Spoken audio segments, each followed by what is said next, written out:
नमस्ते बच्चों, नवांकुर विद्यापीठ के डिजी लेसन्स में एक बार पुनः आप सभी बच्चों का स्वागत है। आइए बच्चों, आज हम विषय पर्यावरण का अध्ययन करते हैं। बच्चों, पिछले वीडियो में हमने हमारे राष्ट्रीय त्योहार के बारे में पढ़ा था। हमारे राष्ट्रीय त्योहार कौन कौन से होते हैं और हम इनको किस तरह से मनाते हैं, यह हमने सीखा था। आइए बच्चों, आज के इस वीडियो में हम आपको राष्ट्रीय ध्वज और राष्ट्रीय गीत गान के बारे में आपसे चर्चा करेंगे। तो चलिए हम अपने पाठ की शुरुआत करते हैं। राष्ट्रीय ध्वज और राष्ट्रीय गीत गान। 15 अगस्त को प्रधानमंत्री लाल किले पर तिरंगा फहराते हैं। तिरंगा हमारा राष्ट्रीय ध्वज है। तिरंगा ध्वज हमारी एकता का प्रतीक है। यह हमारी आन बान और शान का भी प्रतीक है। तिरंगे की रक्षा के लिए कई लोगों ने अपने जीवन की आहुति दी है। इसकी रक्षा हमें अपना बलिदान देकर भी करना चाहिए। बच्चों, प्रत्येक देश का एक राष्ट्रीय ध्वज होता है जो उस देश की पहचान होती है। हमारे देश का राष्ट्रीय ध्वज तिरंगा है। राष्ट्रीय ध्वज को तिरंगा झंडा भी कहते हैं। इसमें 3 रंग होते हैं, इसलिए इसे हम तिरंगा कहते हैं। राष्ट्रीय ध्वज में 3 रंग होते हैं। पहला रंग केसरिया रंग, यह त्याग और शौर्य का प्रतीक है। दूसरा रंग सफेद रंग, यह शांति का प्रतीक है।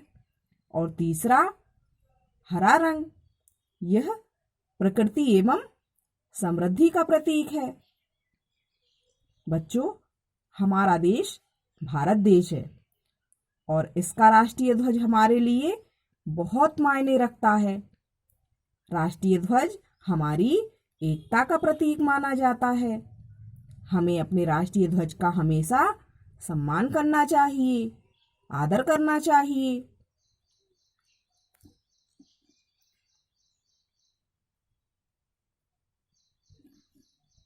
चलिए अब हम आगे देखते हैं। इन्हीं 3 रंगों के कारण इसे तिरंगा कहते हैं। ध्वज के मध्य में 24 शलाकाओं का चक्र होता है, जिसे अशोक चक्र कहते हैं। देखिए बच्चों, ये तिरंगे के बीच की जो सफेद पट्टी दिखाई दे रही है आपको, इस सफेद पट्टी में एक नीले रंग का चक्र है। ये देखिए, इसको हम क्या कहते हैं? अशोक चक्र। इसमें 24 शलाकाएं, 24 तीलियां होती हैं और ये तीलियां समान दूरी पर होती हैं, बराबर बराबर दूरी पर होती हैं। इसको हम अशोक चक्र कहते हैं। सभी विद्यालयों में प्रतिदिन राष्ट्रीय गीत गान गाया जाता है। राष्ट्रीय गीत गान के समय सावधान की स्थिति में खड़े रहना चाहिए। सावधान की स्थिति में सीना तना हुआ और सामने की ओर होता है। बच्चों, आपके स्कूल में भी राष्ट्रगान होता होगा। हमें हमेशा राष्ट्रगान के समय सावधान की मुद्रा में खड़े होना चाहिए, बिल्कुल भी हिलना नहीं चाहिए और सीना एकदम तना हुआ होना चाहिए और आंखें भी ठीक सामने होनी चाहिए। अपनी नज़र को एकदम सामने रखना चाहिए। सावधान की स्थिति में हिलना नहीं चाहिए। दोनों हाथ नीचे की ओर सीधे होना चाहिए। ठीक है बच्चों, सावधान की स्थिति में आपको खड़ा होना आता है? हाँ, बिल्कुल हाथों को हिलाना नहीं चाहिए। राष्ट्रीय गीत गान हमारे देश की मंगल कामना का गीत है। बच्चों, हमारा राष्ट्रीय ध्वज हमें एकता, शांति और इंसानियत की सीख देता है। इसके साथ ही यह सच्चाई और एकता के प्रति हमारे विश्वास को बढ़ाने में भी हमारी मदद करता है। 22 जुलाई सन 1947 को भारत ने राष्ट्रीय ध्वज अंगीकृत किया था और इसके कुछ ही दिन बाद 15 अगस्त सन 1947 को हमारे देश को आजादी मिली थी। अशोक चक्र ईमानदारी और न्याय की वास्तविक जीत को दिखाता है। राष्ट्रीय ध्वज को सम्मान और आदर करने के लिए तथा विद्यार्थियों को प्रेरणा देने के लिए स्कूल, कॉलेज, खेल कैंप, स्काउट कैंप आदि में भी इसको फहराया जाता है। बच्चों, यह पाठ आपका पूरा हुआ। अब हम इसकी एक्सरसाइज की ओर बढ़ती हैं, इसके अभ्यास की ओर बढ़ती हैं। तो चलिए, यहाँ कुछ प्रश्न दिए हैं, हमें इनके उत्तर लिखना है।